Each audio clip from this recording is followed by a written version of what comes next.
upande fulani, mtaa fulani hivi tumetulia. Leo tunasikiliza sakata kwa Mkapa pale, mwanangu leo kimenuka leo. Tupo na mwana wa Simba. Tunataka tumuulize leo kwamba vipi, nani anakiwasha zaidi? Hapo ukiangalia ni game ya leo.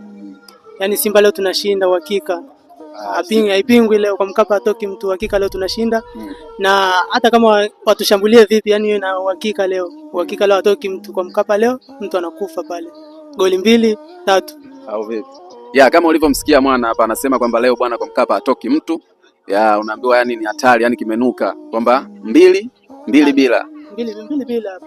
2 bila uhakika. Kwa hiyo leo mwanangu Simba nyinyi mnakiwasha 2 bila. 2 bila. Kama unavyosikia mwanangu sana anasema kwamba leo anakiwasha 2 bila. Kwa hiyo Yanga leo achomoki kabisa. Ila kumbuka wamejipanga na wale wana. Leo tumejipanga. Au vipi?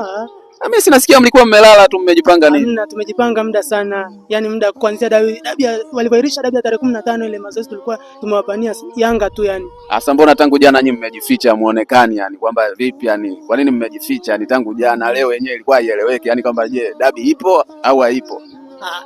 Dabi tukisoko tumejificha. Yaani hatujajificha, tulikuwa tunapanga mikakati. Tunapanga mikakati yani tukimkuta, tukimwendea achomoi. Au vipi? Yani tunamwingilia yani ghafla tu. Au vipi? Wanavu mashabiki wote wa Chimya Comedian. Tupo leo tunakuletea kipindi bora kabisa kama ulivyomsikia Mwamba leo. Ngoja tusikilizie sasa kitatokea nini? Dakika 90 hapo. Au vipi? Za muamuzi.